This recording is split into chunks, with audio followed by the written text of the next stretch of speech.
Welcome to Stuff You Missed in History Class, a production of iHeartRadio.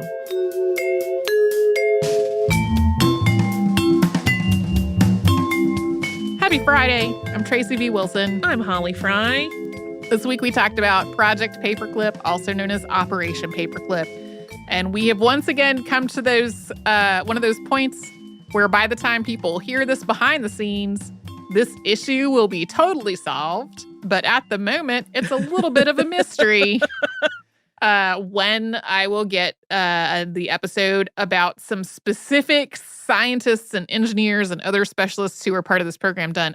It'll probably be the next episode.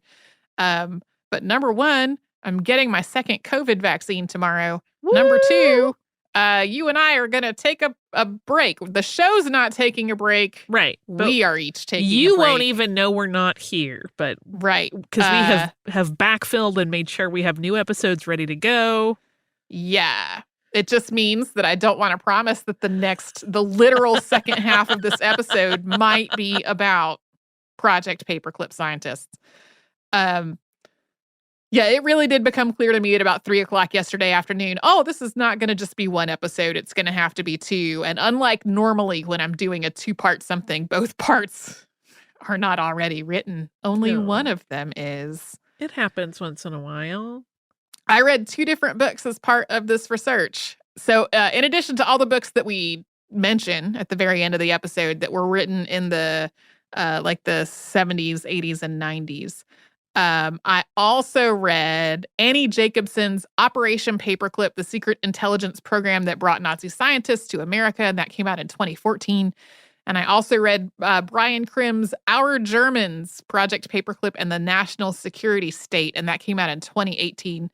And both of those books were really possible because so much information about all of this has been declassified in the years since the first books about it were written.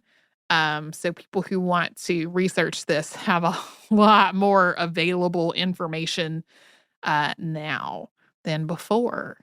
Also, as I was reading, particularly Annie Jacobson's book, because she profiles a lot of the specific scientists who were really the most notorious, there are a lot of just horrific atrocities that some of the people who either made their way to the U.S. or were considered to be brought to the U.S. were involved in.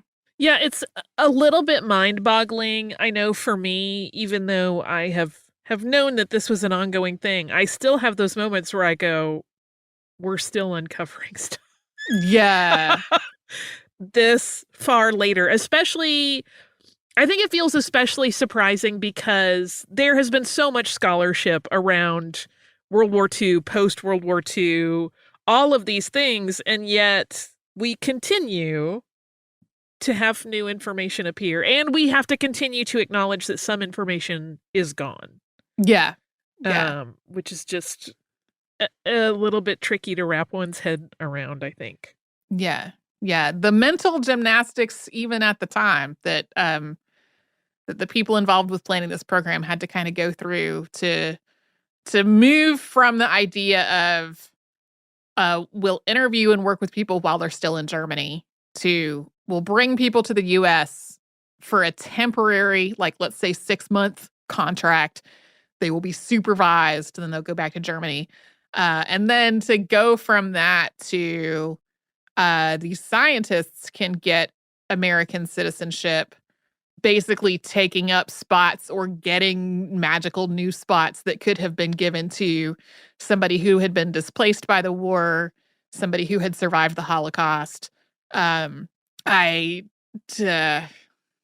don't know. Sometimes people get mad when we say our personal opinions on the show. My personal opinion is whatever national security concern that was used to justify that was not enough. Like, no, there were other choices that could have been made.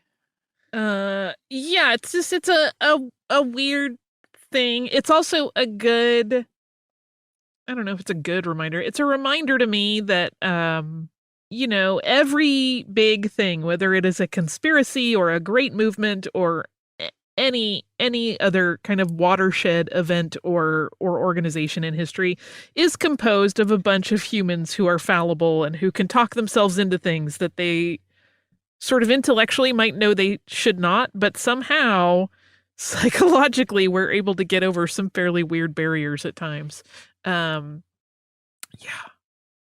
Yeah, it's always a difficult thing to try to put yourself in that headspace of like, I don't know, how do you get to, no, I think it's okay. This guy is important enough that even though he's horrible, we want him on our side. What? But it's happened many times, so we know that like that mental shift can happen for people that we might consider very smart and well thinking. That's where it gets really murky and slightly terrifying for me. Yeah. Because I'm like, I'm not always well thinking. What am I capable of? Right. Yeah.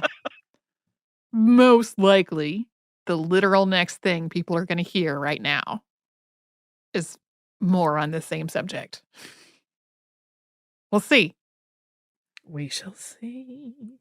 So when we left off our previous half of this behind the scenes, we weren't sure what was coming next. And it was like, it might be an episode on people who were involved in Operation Paperclip, but we don't really know. And we're both going to take a week off. We have now had a week off and the mystery is solved. We did indeed follow the previous episode on Operation Paperclip with an episode on 4 people who were part of it. Which is just a whole weird thing. And it's always weird when we have a week off and we come back to look at things that we started working on before we left. It's particularly weird to do that and then also have an earlier episode that is already recorded and is connected to the thing that we took a week off in the middle of working on. Yeah. It's also just weird to take a week off at this point, right? I mean, yeah, it's weird. I'm like, it's exciting. Yeah, my week off was largely a week dedicated to doing things I just haven't had the capacity to do while also working. So, like, thoroughly cleaning the kitchen. Nice. Calling to make appointments for things that need to be done around our house, things like that. See, I went to Disney World. Yeah. Once we hit fully vaccinated status, I felt okay going. Yeah, you are fully vaccinated. And as of when we are recording this, I will be fully vaccinated tomorrow. Woo! It's really exciting. It is. It's actually it's kind of funny, right? We had talked about it, my husband and I, like, okay, we are planning a trip. Maybe once we reach fully vaccinated status, in that brief time between when we're fully vaccinated and when we leave, we should like go out and test the waters, right? We should go to a restaurant. We should maybe just go to like a mall and walk around and see how that feels, because Disney is like crowds. I mean, it's even with the reduced capacity that they're doing, we kind of were a little afraid and built in for ourselves. If we get there and we're there for 2 days and we freak out, we can come home and it's okay. Like we'll just get in the car and come home.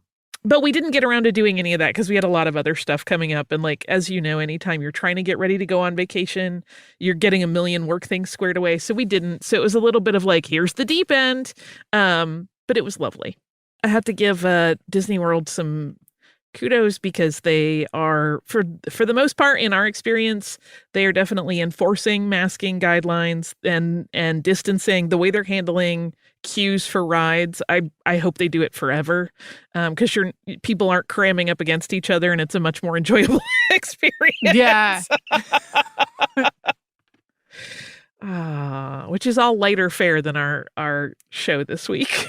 Yeah, our show this week was not lighter fare at all. And it was a tough one to work on, not just because of the horrific aspects of what happened in Nazi Germany and German occupied territories during World War II. Like, in addition to that, just sort of reading about these horrific things, a lot of the information about all of this is just really spread out among all of these different sources. And so sort of piecing things together and confirming things was more time consuming and unwieldy than it often is.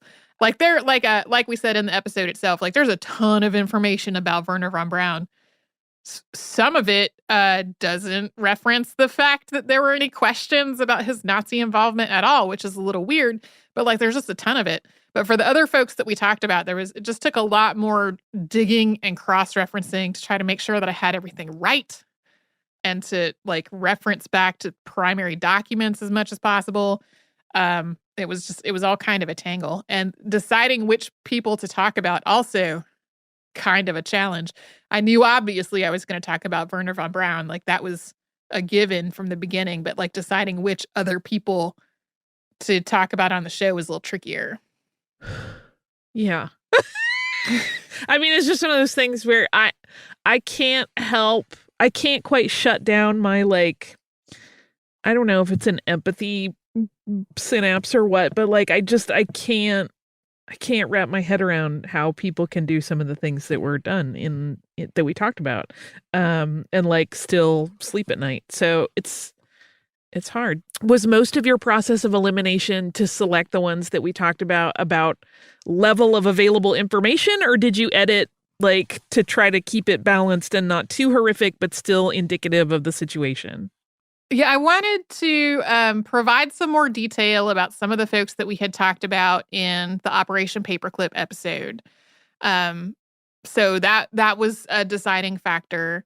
The availability of information was also a factor because in some cases it was like, here is just a paragraph of this person and what they were suspected of and what they did as part of Operation Paperclip. And it just like wasn't really enough to really explain or give context. It was sort of like, here's 4 sentences summing this up.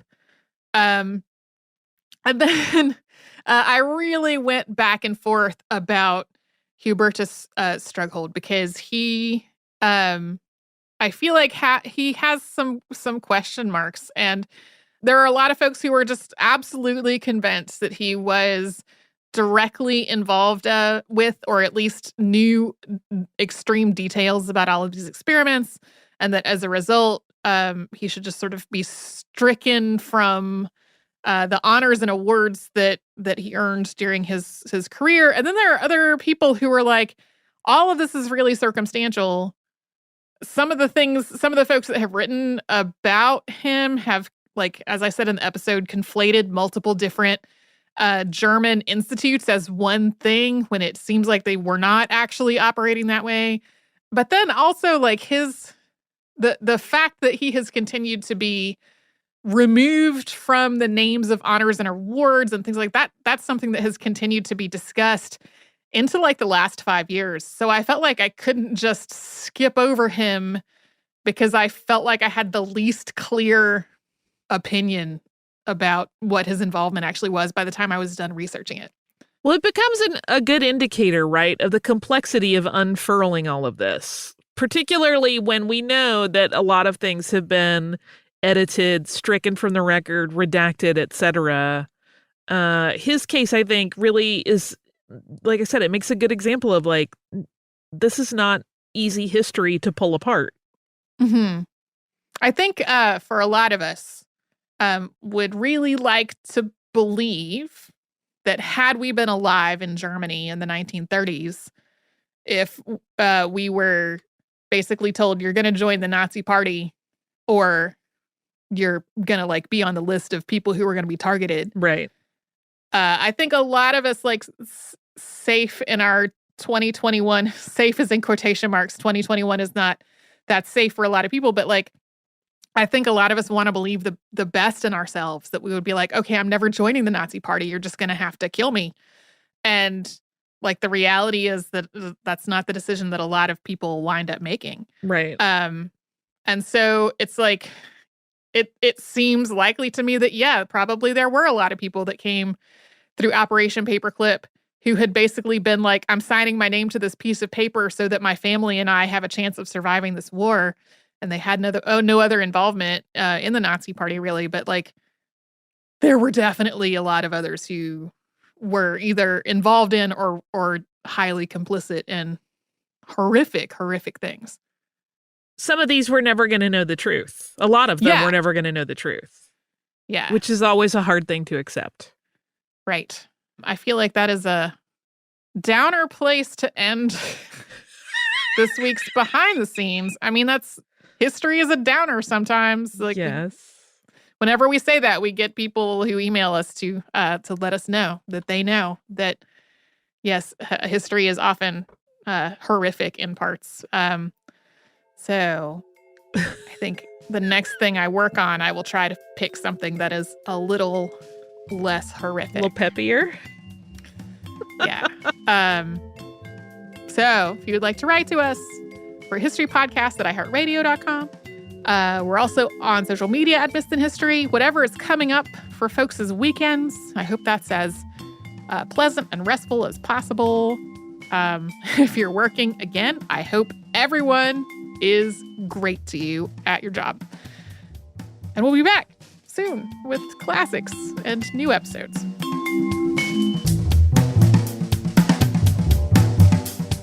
Stuff You Missed in History Class is a production of iHeartRadio. For more podcasts from iHeartRadio, visit the iHeartRadio app, Apple Podcasts, or wherever you listen to your favorite shows.